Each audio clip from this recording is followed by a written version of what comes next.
Hola chicos, espero que todos ustedes estén muy bien. Y es que en este mes patrio recordamos un aniversario más del inicio de nuestra independencia. Pero ¿qué pasó con México una vez que fue una nación independiente? Bueno, pues eso lo veremos el día de hoy. Así como para qué nos sirven aquellos nombrecitos como Trópico de Cáncer, de Capricornio, paralelos, meridianos, etcétera. Así es que, bienvenidos a clase.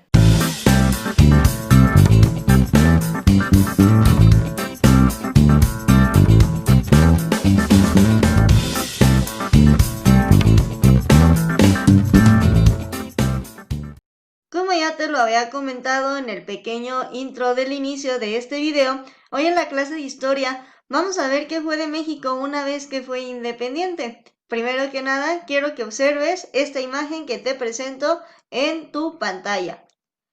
Esta imagen, chicos, representa la entrada triunfal del ejército trigarante y se dio por allá en el año 1821.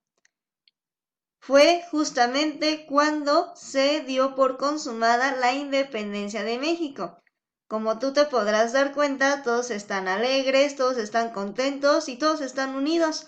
Y es que había muchísima esperanza una vez de que se dio por terminada la lucha por la independencia, ya que México es una nación que contaba con muchos recursos antes de esta lucha y que contaba con muchas personas y mucha capacidad para llegar a ser inclusive una nación muy rica y muy próspera.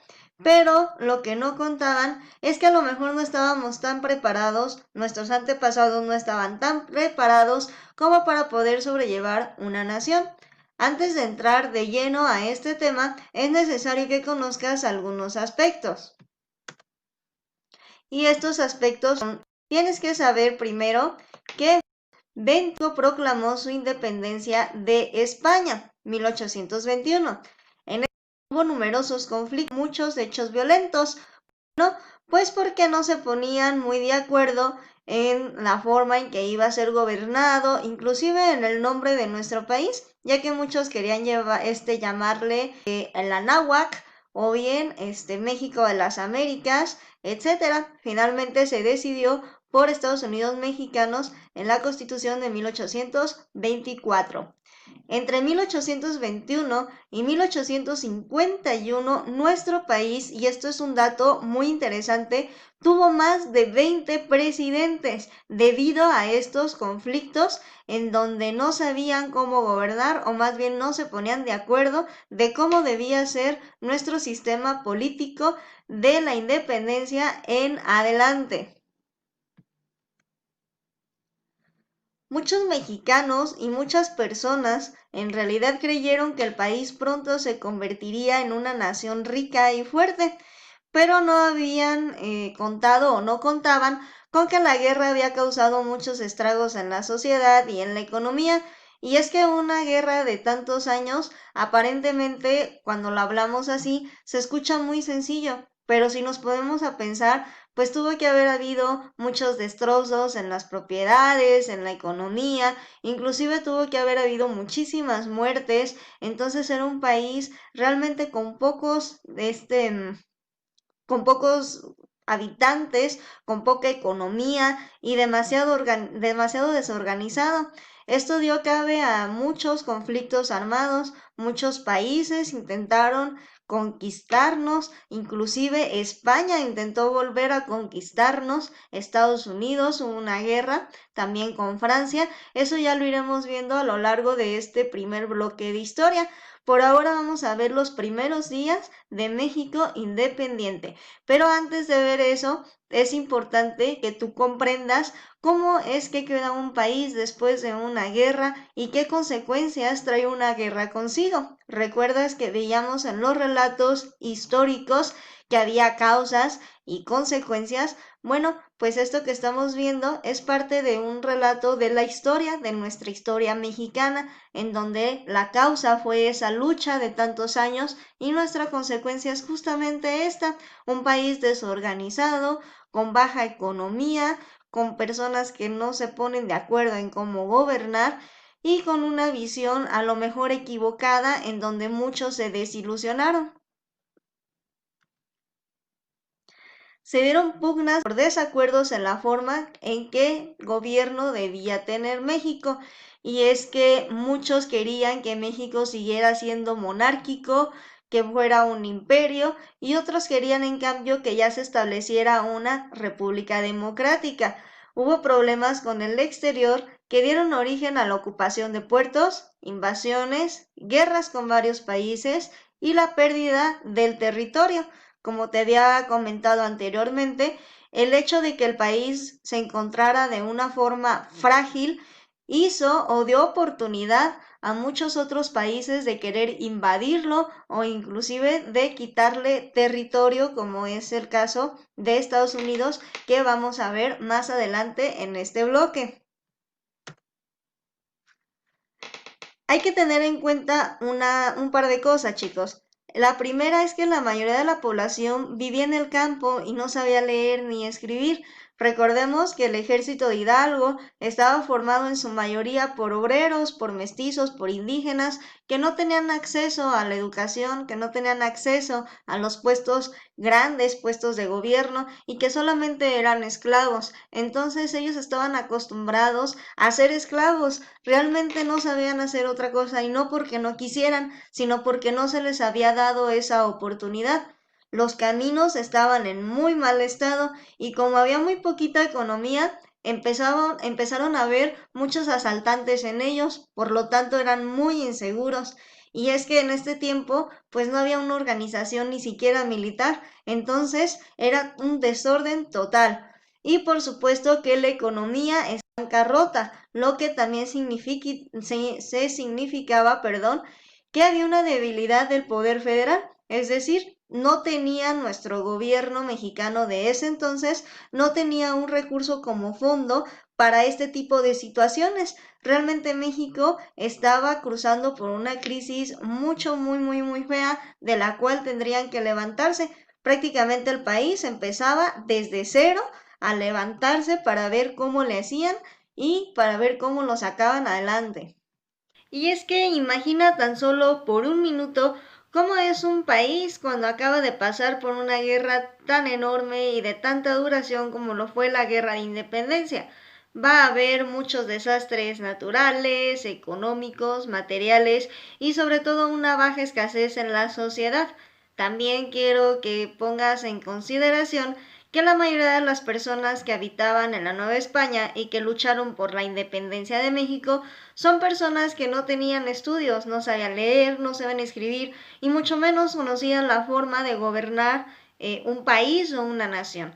Tenemos que tener en cuenta que los peninsulares, que eran los españoles que llegaron de España a la colonia de la Nueva España, eran los encargados de gobernarnos. O sea que los criollos y los mestizos no tenían ni idea de cómo gobernar un país. Por lo tanto, hubo muchos conflictos al no poder decidir de qué forma iban a gobernar el país, si de una forma monárquica o de una forma federal, es decir, con una república. Fue entonces cuando sucedieron diferentes conflictos entre los ciudadanos mexicanos y llevaron a muchos conflictos armados que se titulan o llevan por nombre como guerras civiles. La guerra civil es aquel conflicto armado que se da dentro de los ciudadanos de un mismo país. Pausa este video justamente aquí y ve directo a tu cuaderno de historia para que puedas hacer las actividades correspondientes. Cuando hayas terminado, dale play a este video para que puedas continuar con tu clase de geografía. En clases anteriores de geografía hemos visto algunos elementos de los mapas, como la rosa de los vientos, etc. Pero uno de estos elementos de los mapas eran las líneas imaginarias que estaban trazadas. ¿Recuerdas? Bueno, pues hoy vamos a ver en la clase de geografía qué significan esas líneas y exactamente para qué nos sirven. Como ya te lo había adelantado antes, hoy en la clase de geografía veremos un poquito más acerca de nuestro planeta Tierra, así como también descubriremos para qué nos sirven aquellas líneas imaginarias que trazamos en nuestros mapas. cuál es su funcionalidad y por qué es necesario que nosotros sepamos sus nombres y qué es lo que nos están indicando. Primero que nada, es necesario que recuerdes que la Tierra es similar a una esfera que gira alrededor del Sol, describiendo una trayectoria elíptica a la que se le llama órbita de la Tierra. También es necesario que sepas que la Tierra no es exactamente redonda, sino que es ovalada y que su eje terrestre se encuentra ligeramente inclinado respecto al plano de su órbita. Cuando tú ves un mapa, generalmente lo ves trazado o ves que tienen varias líneas, de polo a polo o paralelas. ¿Esto para qué nos sirve? Bueno, estas líneas nos sirven para localizar lugares en la superficie terrestre y se utilizan como referencia. Unos rodean al planeta y se trazan paralelos al ecuador, mientras que otros pasan de polo a polo. El ecuador es una línea imaginaria que se traza perpendicularmente al eje terrestre, de esta manera, de manera paralela al este. Se trazan los paralelos y ejemplos de ellos son dos, el trópico de Cáncer y el trópico de Capricornio. Vamos a ver estas tres primeras líneas imaginarias en una imagen que ya ha sido dividida para que puedas apreciar de una mejor forma. Aquí tenemos nuestro planeta Tierra. Tenemos principalmente nuestro ecuador, que está justo a la mitad de nuestro planeta Tierra. Aquí está nuestro ecuador, es esta línea que estoy señalando, y que divide a la Tierra en dos grandes hemisferios, el hemisferio norte y el hemisferio sur. A continuación, de forma paralela, tenemos el trópico de Capricornio y el trópico de Cáncer. Tienes que observar muy bien que el trópico de Cáncer está justamente en el hemisferio norte, mientras que el trópico de Capricornio es aquel que está en el hemisferio sur. Existen otras líneas que van ahora de polo a polo y estas se conocen como meridianos. El meridiano de Greenwich es el origen y a partir de los paralelos y meridianos se establecen las coordenadas geográficas. Aquí tenemos nuestro meridiano de origen, es justamente el del medio y también se le suele conocer como el meridiano cero. Aquí tenemos Ecuador. Si hubiéramos trazado nuestros trópicos, aquí estaría el trópico de Cáncer y aquí estaría el trópico de Capricornio. Así como ya nuestra Tierra, tenemos la latitud norte, longitud oeste, latitud norte, longitud este, latitud sur, longitud este y latitud sur, longitud oeste. Y los paralelos y meridianos tienen la siguiente función. Aquí voy a mover tantito mi cámara. Ok, chicos, se enumeran del 0 grados a 180 grados hacia el este y también 180 grados hacia el oeste desde nuestro meridiano de origen o nuestro meridiano de Greenwich.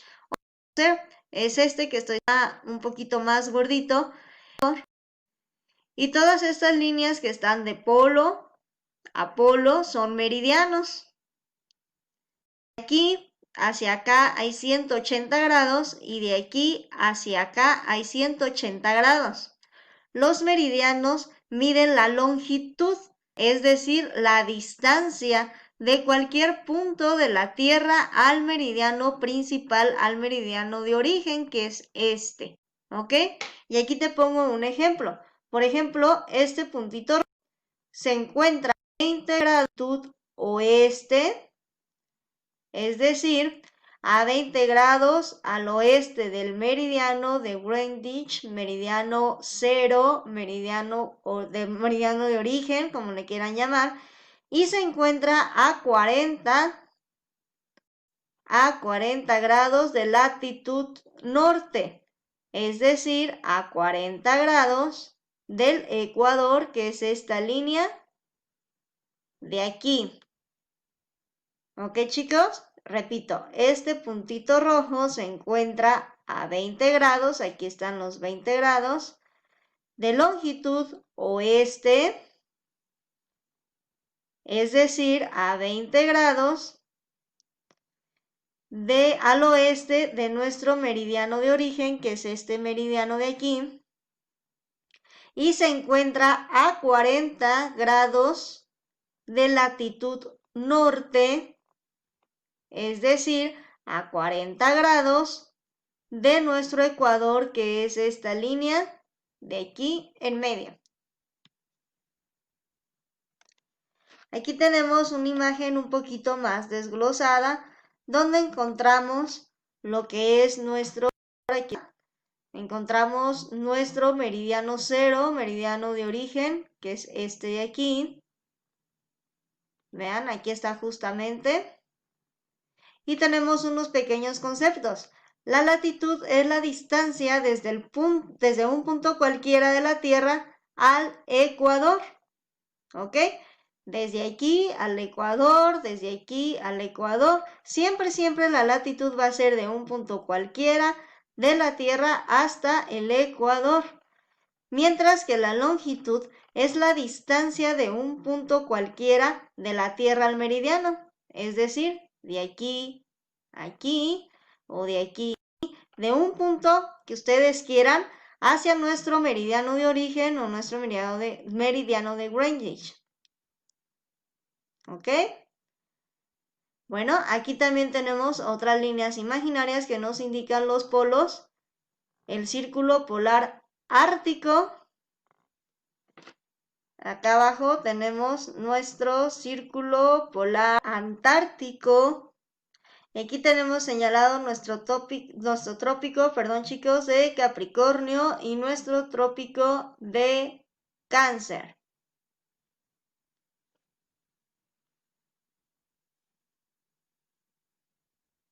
Y por último te presento esta imagen de un globo terráqueo en donde podrás ver con mayor claridad estas líneas imaginarias. Tenemos aquí trazado de extremo a extremo a la mitad de color rojo nuestro ecuador, que ha dividido nuestra Tierra en hemisferio norte y hemisferio sur. De manera paralela tenemos nuestro trópico de Cáncer, que ha sido ubicado en el hemisferio norte, mientras que de manera paralela al ecuador tenemos nuestro otro trópico de Capricornio ubicado en el hemisferio sur. Aquí tenemos nuestro meridiano de origen, nuestro meridiano cero o bien nuestro meridiano de Greenwich, de polo a polo. Y tenemos nuestros dos círculos, el círculo polar ártico aquí arriba y el círculo polar antártico. Y bueno chicos, estas líneas imaginarias nos sirven para algunas cosas en específico. La primera, como te mencionaba al inicio de este video, es para ubicar con más exactitud algunas regiones de nuestro planeta. También como notar o identificar las zonas climáticas templadas, frías, etcétera, que se encuentran en nuestro planeta y que veremos en la clase virtual del día de hoy. Así es que, pues, hay que estudiar mucho y anotar todas nuestras dudas para resolverlas hoy en la clase.